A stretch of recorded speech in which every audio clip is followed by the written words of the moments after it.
Assalamualaikum para sahabat edisi Malam Seram. Kembali lagi bersama dengan Agi dalam berkongsi kisah-kisah seram, cerita hantu, misteri dan pelbagainya rakan sobat. Terima kasih yang mana sudah pun klik video pada kali ini. Ya, harap korang berada dalam keadaan sihat sejahtera, dipermudahkan segala urusan korang semua. Amin. Baik, seperti biasalah, bila masuk di kegama, mestilah kita akan banyakkan berkongsi kisah-kisah seram. Tapi pada kali ini ataupun video kali ini, bukan Agi yang share, adalah seorang hamba Allah ni, seorang YouTuber juga yang akan berkongsi kisah-kisahnya. Katanya kisah yang terjadi pada diri dia. Apa kata kita layan intro kita dulu, selepas daripada tu kita akan bawa terus ke kisah-kisah seram beliau. Let's go.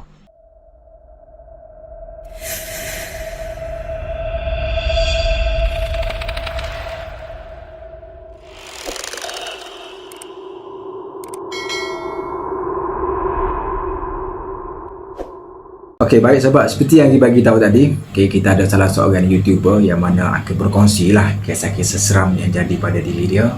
Okey, sekarang ni pun dah ada bersama dengan Agi.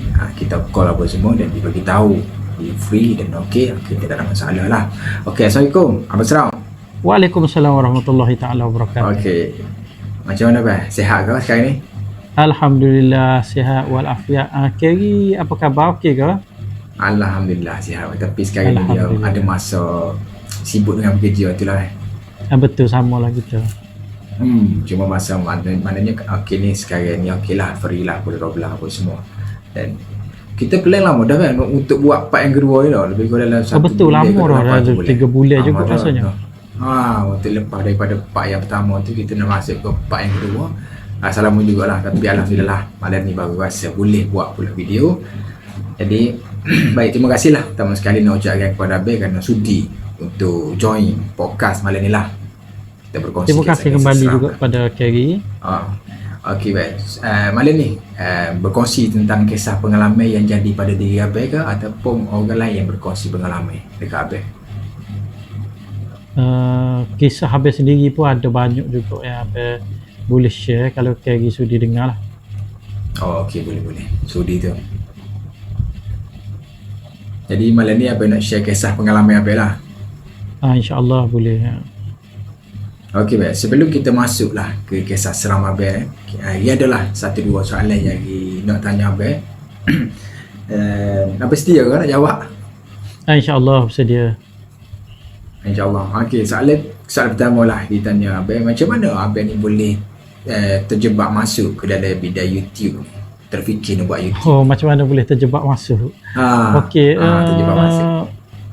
Abel pun tak panggil tak jangka juga Abel boleh masuk buat video, buat konten dalam YouTube ni. Mula-mulanya Abelnya suka juga dengar cerita-cerita macam video-video Kerry, lepas tu Jo Seperti Polara, apa semua, banyaklah channel-channel cerita pasal kisah seram ni kan. Jadi Abel terfikir, Abel kata kenapa aku tak share juga kisah aku, sebab Abel ni banyak juga kisah-kisah seram yang terjadi pada diri Abel lah. Dan Abel suka bercerita pada member, pada family yang apa terjadi, untuk berkongsi cerita. Lepas tu ada terselit orang panggil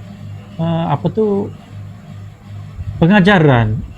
Pengajaran. Contohnya kalau Abel nak cerita kisah yang berlaku pada Abel ni, memang Abel ni jenis suka masuk dalam hutan, Abel suka camping, suka pergi hiking. Lepas tu Abel training untuk askar wataniah. Memang sebelum kahwin ni, boleh dikatakan setiap minggu tu banyak dia habiskan masa tempat-tempat gini lah. Dan bila kita pergi masuk hutan tu, memang banyak jugalah kita alami peristiwa seram ni. Dan Abel tahu sebab apa kita kena ganggu ni. Sebab salah satunya kita, macam orang tua kata, maghrib jangan berjalan, tak boleh cakap besar. Apa tu, tak boleh buat benda-benda yang orang tak suka lah. Jadi betul, bila kita buat benda tu, kita akan mengalami peristiwa-peristiwa yang menakutkan. Jadi sebelum Abang nak cerita pasal kisah dalam hutan ni, Abang nak cerita pasal Abang dengan bini Abang lah, dengan wife Abang. Oh, okey.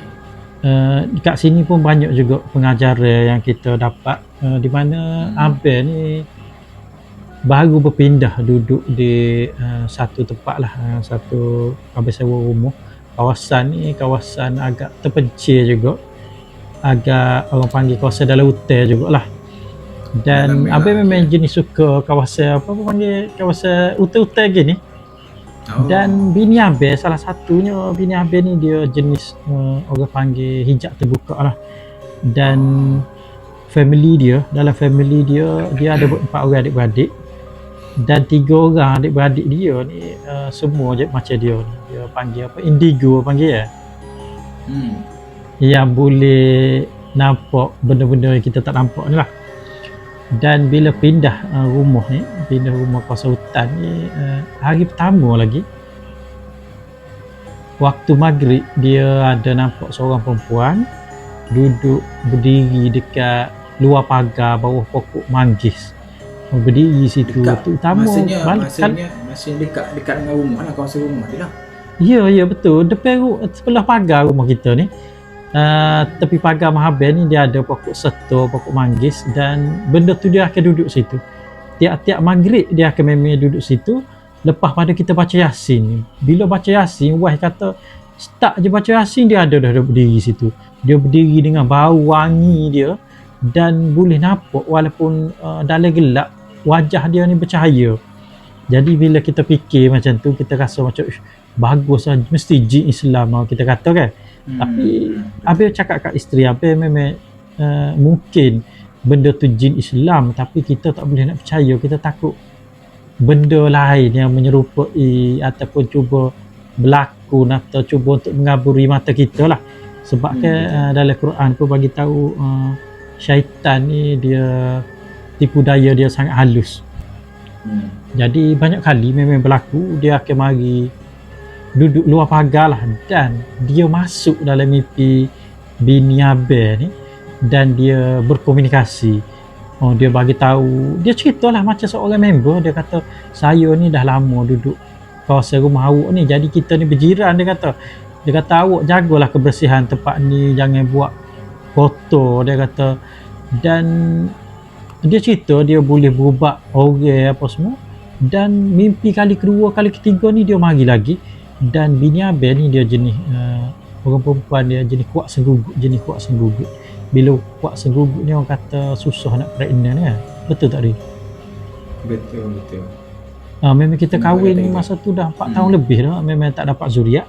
Dan masa dia mari dalam mimpi keberapa tah, dia ajak wife ni main congkak.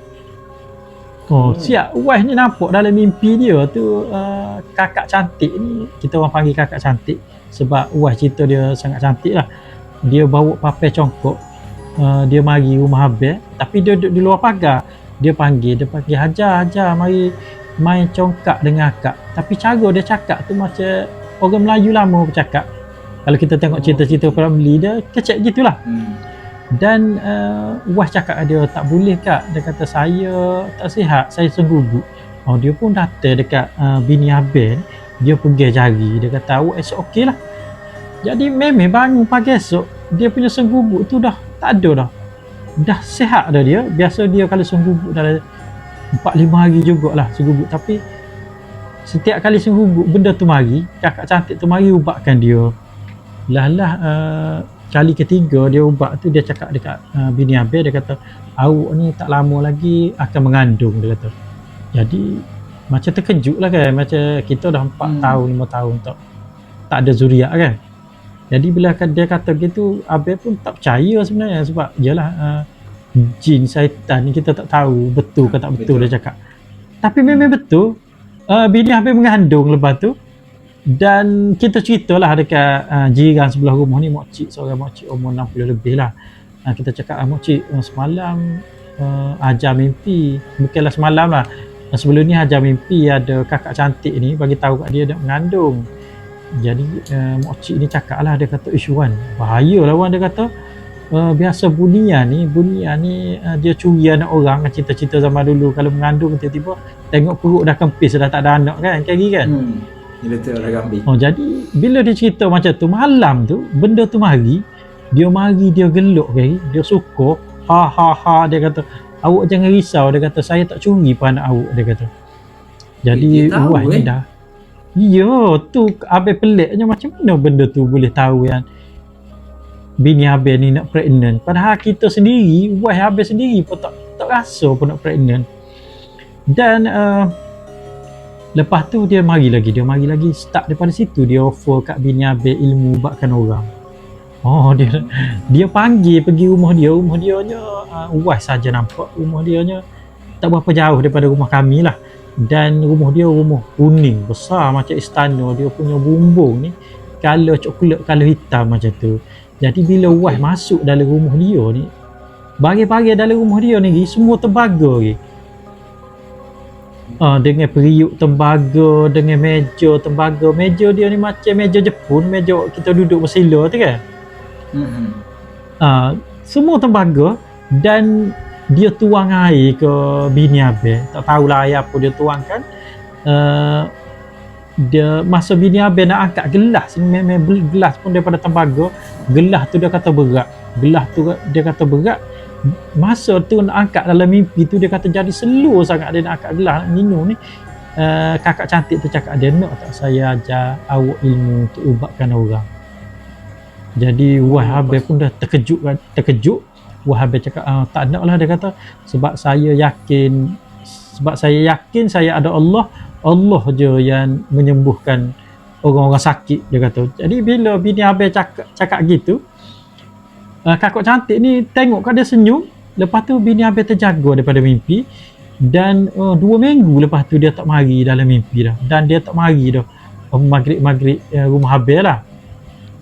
Jadi habis cakap kat dia tak boleh percaya sangat.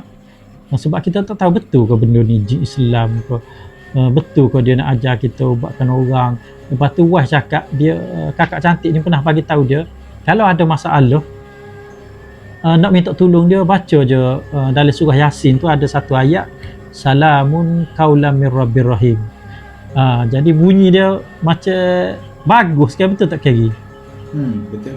Bunyi dia macam benda tu macam bagusnya benda ni jin Islam lah bunyian lah. Kalau kita tak tahu mesti kita kata macam tu. Tapi kami ni tak percaya lagi pada benda tu dan nak dijadikan cerita Keri. Wife habis dah bersalin lah.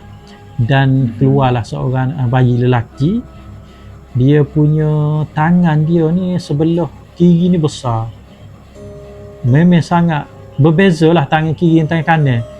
Tangan kiri ni besar dan kita boleh nampak besarnya lengan tangan sebelah kiri dia ni. Dan bawa pergi jumpa doktor lah, doktor pakar. Jumpa dekat Ampang, doktor pakar 6 orang.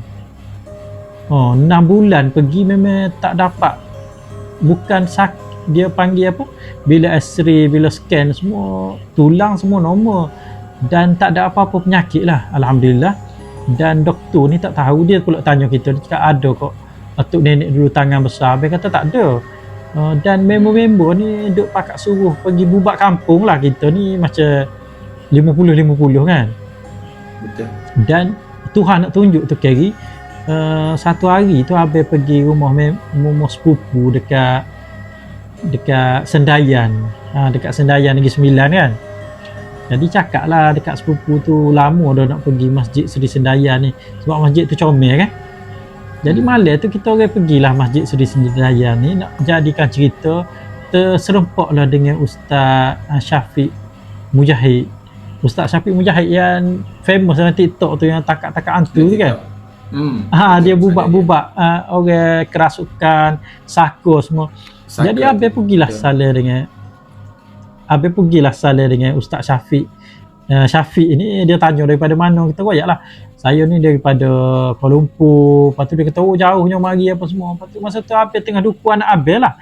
Dan Abel cakap dekat Ustaz tu, cakap Ustaz, anak saya ni tangan dia besar sebelah kiri. Jadi Ustaz Syafiq Mujahid ni dia terus terkam, dia macam orang panggil apa, dia macam bersemangat, dia terus genggam tangan anak habis sebelah kiri ni, dia baca masa tu wah habis tengah rekod, tengah ambil gambar kita orang lah.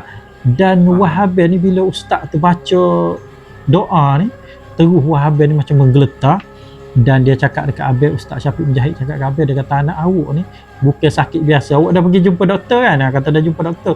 Dia kata doktor cakap apa? Abel ceritalah doktor pakar pun tak tahu penyakit ke apa, sebab apa tangan anak Abel besar ni. Dan dia kata sebenarnya tangan anak awak besar ni sebab wife awak ni keturunan dia ni ada perjanjian dengan jin, dengan saka, sebab atuk perempuan belah bini Abel ni dia seorang boleh berubah orang lah, mungkin dia ada saka diturunkan kepada dia, nak turun kepada wife Abel kot, tapi wife Abel tak terima, jadi benda saka tu dia cuba buat benda menyebabkan tangan anak Abel ni besar. Itulah apa yang ustaz bagi tahulah, wallahualam.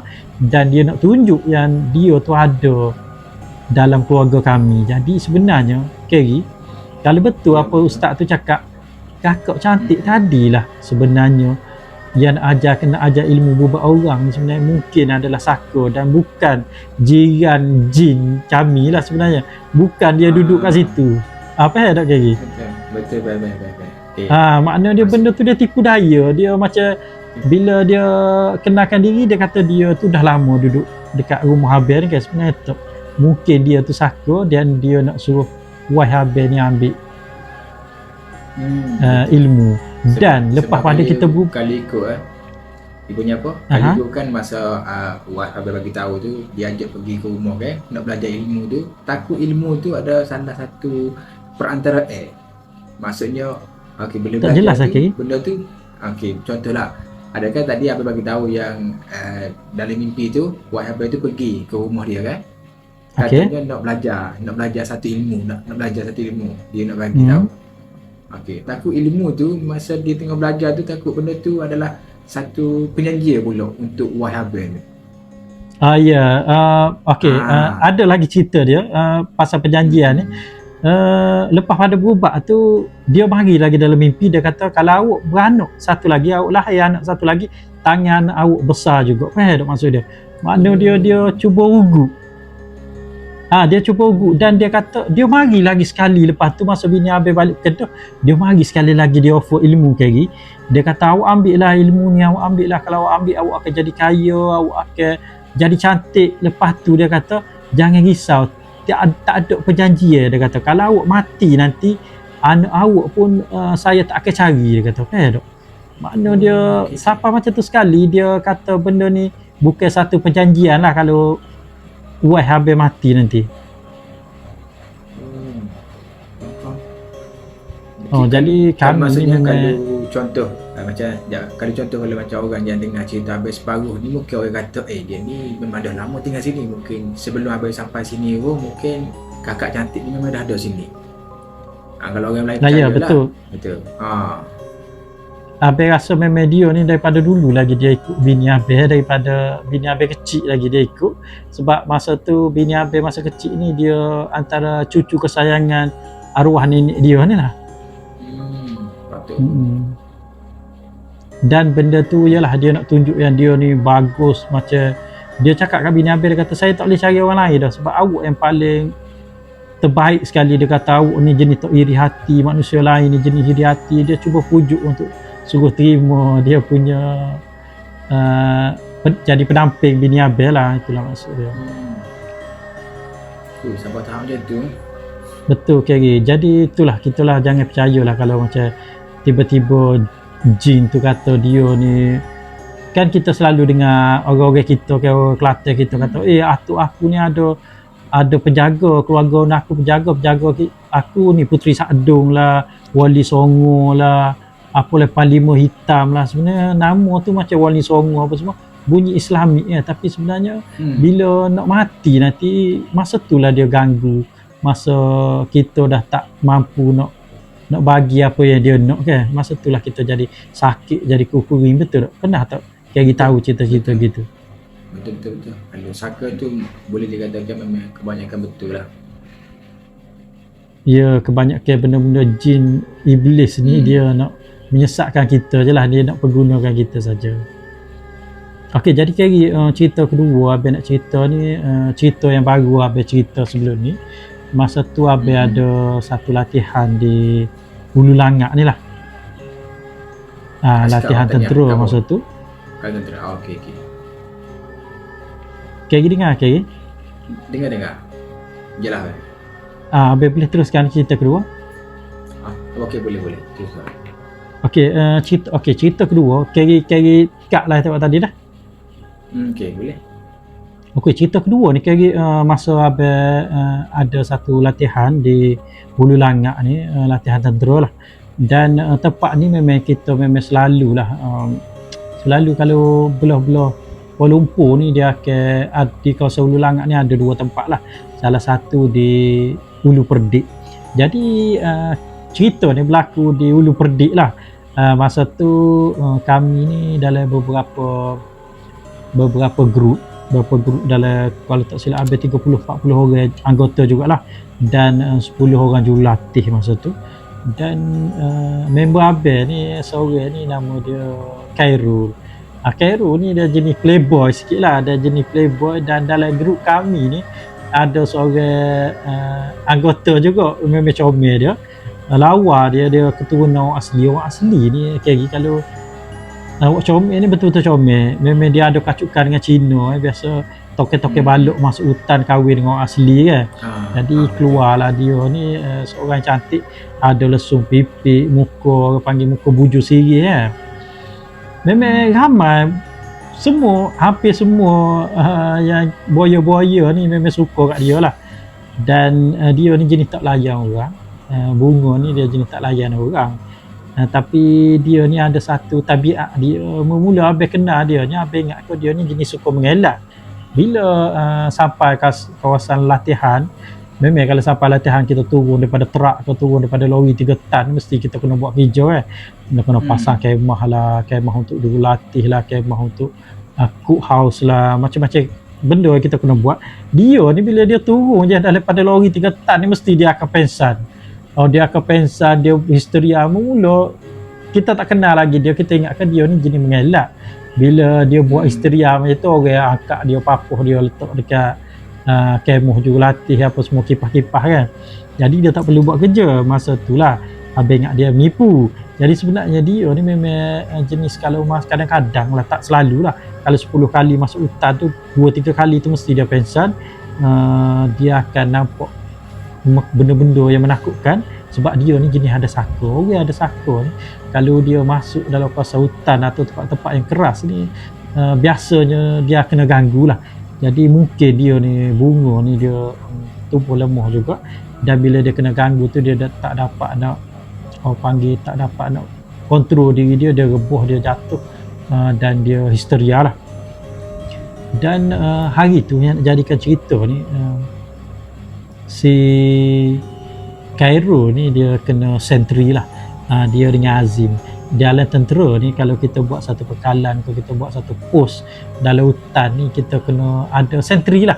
Mana dia setiap parameter yang kita jaga ni, beberapa puluh kali meter daripada pos kita ni, mesti kena ada beberapa penjuru tu, mesti kena ada anggota yang jagalah. Daripada lepas maghrib sampailah ke cerah tanah, ke subuh tu mesti kena ada orang jaga je lah. Kita takut binatang buas, kita takut musuh datang.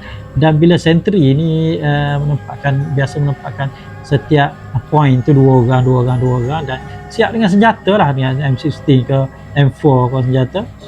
Dan Khairul ni dia duduk dengan Azim. Jadi masa duduk sentri ni, biasa ada sentri nak bercakap pun kena berbisik lah, sebab kita dalam tugas dalam hutan, terutamanya operasi ke, memang tak boleh cakap kuat, tak boleh buka lampu semua. Jadi dia duduk cerita lah, dia suka dekat Bunga kan. Dia kata akan bestnya kalau aku dapat couple dengan Bunga ni, padahal Bunga tak nak kat dia ni. Satu lagi, dia jenis cakap besar, mungkin sebab dia ni ada rupa sikit, dia cakap besar. Dia sebab biasa dia tackle orang Tino, semua orang Tino suka kat dia, tapi dengan Bunga tu tak suka. Jadi tiba-tiba dia sakit perut lah, dia nak pergi buang air. Jadi dia bagi tahu Azim, dia kata, Azim, kau tunggu apa seseorang sini boleh kau? Sebab kalau kita kena sentri, kita tak boleh nak tinggal tempat kita ni. Kalau tinggal tu merupakan satu kesalahan lah, sebab kalau musuh datang apa semua, tak ada orang nak buat pertahanan dekat situ lah. Dan masa tu dia kata dia nak pergi buang air dekat anak sungai, dan kawasan Perdik ni memang kawasan anak sungai dan kawasan air terjun. Jadi daripada kawasan sentri ni dia berjalan lah pergi buang air. Dia cari satu tempat, dia kata ada tempat berbatu tu. Dia masa dia buang air tu, dia kata dia duk tengok masa tu langit cerah dengan bulan yang ada dengan bintang. Dia duduk kira-kira bintang, dia kata sambil duk buang air. Dan dia kata Allah seronoknya, dia kata kalau dapat kapal dengan bunga. Dia duk fikir-fikir lagi pasal Minah ni lah. Dan lepas dia buang air semua, dia dah cuci-cuci semua, dia nak balik lah ke tempat yang dia sentri tadi. Dalam perjalanan tu dia dengar macam suara orang, dan dia tengok ada 4 orang jurulatih dia ni tengah mandi-manda dalam sungai ni lah, dalam anak sungai. Dia kata tadi aku on the way mari tadi, tak ada. Dia kata dia orang cepat yang dia orang mandi. Jadi dia pun cepat-cepat lah, takut jurulatih dia nampak. Jadi masalah besar kalau tinggal tempat sentri dan jurulatih dia nampak kan. Jadi dia berjalan cepat-cepat. Masa dia berjalan cepat-cepat tu, dia tengok sebelah kiri dia atas batu tu ada satu sosok perempuan pakai baju loreng tentera ni. Dan dia tengok perhati betul-betul, yang orang yang dia tengok ni rupanya bunga yang dia gila-gila kan, dia ada dekat atas batu. Duduk atas batu. Dan tempat dia antara jurulatih dia mandi dengan atas batu tu boleh nampak lah. Tak jauh lah makna dia. Tak jauh. Jadi dia pergi kat tempat bunga. Dia tegurlah bunga tu. Dia cakap pelik, kenapa bunga tu duduk mencangkung, duduk cakung atas batu tu. Macam orang perempuan kan tak elok duduk cakung kan. Jadi masa tu bila dia nampak bunga tu, dia pergi kat bunga dan dia tegur bunga. Bunga, dia kata kau tak takut kan seorang-seorang duduk sini, buat apa seorang-seorang? Bunga tu cakap kat dia cakap, nak takut apa, kau kan ada Carol. Allah, dia kata. Bila bunga cakap kat dia gitu, Allah, dia kata berbunga-bunga dalam hati dia lah. Memang happy bila orang kita suka jawab kita gitu kan. Itu dia kata, yalah bunga, dia kata kau ni pandai kau cakap. Dia kata time depan orang ramai-ramai kau tak nak layan aku ni, masa kita berdua je ayat kau, dia kata bukan main lagi, dia kata dekat bunga. Jadi bunga ni macam tergelak kecil lah.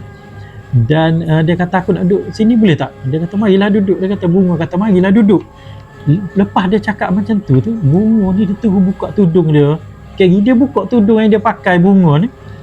Dan dia kata masa buka tudung tu, dia kata memang dia kata rambut bunga ni sampai ke parah bau. Dengan bau wangi rambut dia macam baru pakai shampoo, dia kata. Dan dalam hati dia ni membuat-buat rasa nak pegang, nak usap rambut ni lah. Nak usap rambut bunga. Macam bunga ni boleh faham apa yang dia rasa. Dan bunga tu macam senyum kat dia, macam bagi green light lah, suruh pegang rambut dia ni. Jadi masa dia nak pegang rambut bunga tu, tiba-tiba dia kena segah daripada belakang. Dia tengok jurulatih dia, lieutenant muda jurulatih dia ni masih segah dia daripada belakang. Jadi terkejut dia masa tu, dia terus berdiri. Jurulatih dia marahlah kat dia. Dia kata, Khairul, dia cakap, bukan kau sentri ke? Dia kata. Khairul kata, sentri tuan, tapi saya sakit perut. Saya pergi buang air, takkan saya nak buang air tempat saya sentri, dia kata. Situ tak ada air, tak ada sungai. Jadi jurulatih dia ni marah kat dia. Dia kata, sekarang kau pergi balik ke tempat sentri kau, dia kata. Jadi dia tengok masa jurulatih dia cakap gitu, dia dah berdebar lah, takut kena tindakan apa-apa kan. Jadi dia tengok bunga dah tak ada, dah hilang dah bunga ni. Dan dia tengok jurulatih yang dia 4 orang yang tengah mandi tadi pun dah tak ada dah. Dia kata laju kan dia orang hilang kan. Jadi dia berlari, dia pergi tempat dia sentri ni. Dia cerita dekat Azim lah. Dia cakap, Azim, tadi aku jumpa bunga. Dia kata, bunga layan aku elok-elok lah. Dia cakap, tapi dia kata potong line. Dia kata, jurulatih lieutenant muda apa tak ingat lah nama dia. Lieutenant muda datang, dia kata segah aku daripada belakang, dia kata. Jadi si Azin ni gelak lah. Si Azin cakap, pelik dia kata kalau bunga layan kau ni, dia kata sebab bunga tahu kau playboy, kenapa dia layan kau, dia kata. Jadi esoknya habis pada sentri ya, lepas pada makan pagi ya, breakfast paginya, jurulatih dia ni yang habis cerita tadi, yang segah dia tadi, lieutenant muda ni panggil dia bila Azim pergi. Dekat belakang lieutenant muda ni ada 2 orang lagi jurulatih lain, dan lieutenant muda cakap dia, kau turun sekarang. Turun ni maknanya dia pumping lah, turun 20 kali. Jadi Azim tahulah dia kena pumping ni sebab dia bersaluh semalam. Dia turun dia pumping 20 kali dan dia bangun. Dan jurulatih tanya dia kata, semalam dia kata aku nampak kau ada dekat batu tu, dia kata kau lari daripada sentri, dia kata memang kesalahan besar jugalah tinggalkan tempat sentri. Dan dia kata kau buat apa kat batu tu? Dia ceritalah, dia kata tuan, semasa lepas pada saya ni buang air, saya nak balik ke tempat sentri saya nampak bunga duduk atas batu, dan takkanlah saya nak tinggal dia seorang. Saya pergilah tanya dia, nak suruh dia balik ke pos kita, ke kemah kita. Takkan saya nak biar orang perempuan duduk situ seorang, dia kata, untuk keselamatan lah, dia kata. Jadi jurulatih ni kata, kau tahu semalam, dia kata memang bunga ni ada dalam kemah. Bunga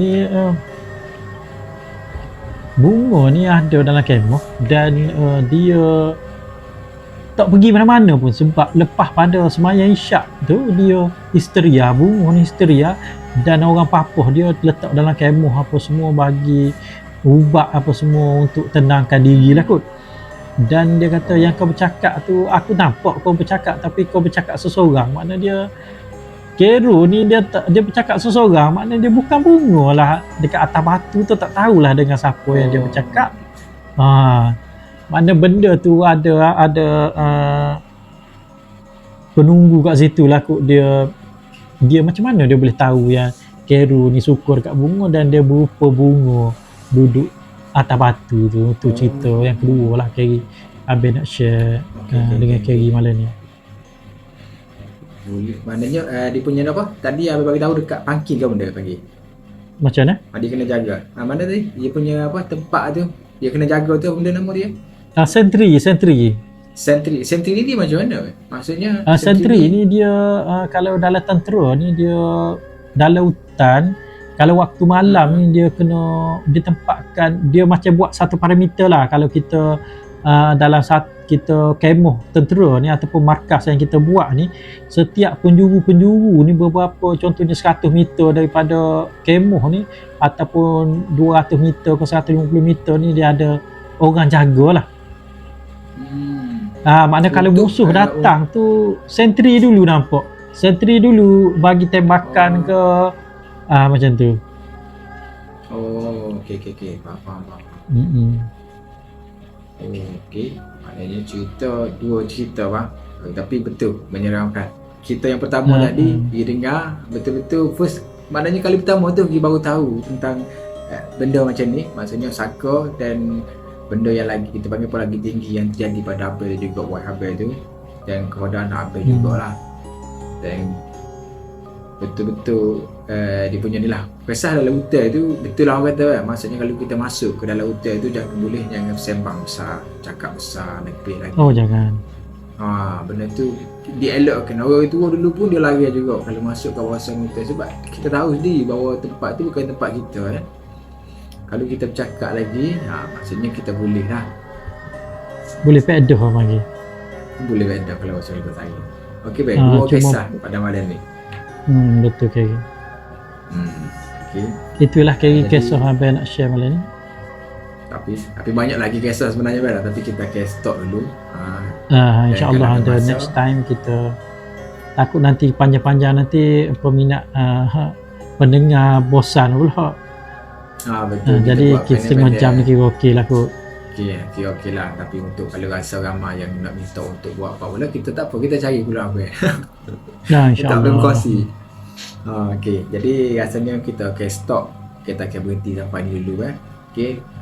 Jadi terima kasih kepada Abang sekali lagi kerana sudi join lagi pada malam ni untuk berkongsikan kisah Abel yang dia rasa memang betul sangat menyeramkan lah. First dengar tak dia cerita yang pertama dia kata macam betul-betul hype gila lah. Dia dengar diri belum rumah baik. Dia dengar ni. Dia boleh Yang ada terbayar kat belakang sudah lagi. hak tu yang kita takut kan. Sebab yelah kita macam Abel pun peminat cerita-cerita seram kan. Cerita dalam channel Abel kebanyakan tengok. Kan maksudnya kalau kita tengok tu mungkin dia sibuk sikit, tapi Abel sedap cerita sebab Abel cerita berdasarkan pengalaman Abel sendiri. Pengalaman tu yang dia rasa cerita berdasarkan pengalaman sendiri kan. Sebab kita tengok banyak apa cerita tentang askar-askar ni, fikirlah Abel ni dia bekerja askar ke macam mana sebab banyak pengalaman Abel duduk dalam hutan kan. Dulu Abel wataniah, so banyak training masuk hutan. Tapi sedap lah maknanya pengalaman Abel masuk dalam hutan betul. InsyaAllah. Okay Abel, terima kasih sekali lagi untuk Abel. Sama-sama dan terima kasih banyak kali sebab sudi dengar cerita-cerita Abel lah. Okey, sama-sama. Okey, baik rakan sobat, itu saja kisah yang mana dikongsikan oleh Abel Seram Channel. Untuk korang yang rasa macam nak tengok lebih banyak lagi kisah-kisah seram daripada Abel Seram ni, korang boleh direct ke channel dia. Okey, dia letak dekat bawah. Korang boleh pergi jajan taik Abel Seram. Okey, jumpalah. Dia banyak berkongsi kisah-kisah seram dan dia rasa 100% dia berkongsi kepada pasal kisah-kisah seram lah, tak ada cerita lain. Jadi stop setakat ni dulu. Salah silap daripada lagi, minta maaf juga. Dan kita akan berjumpa di next video. Assalamualaikum.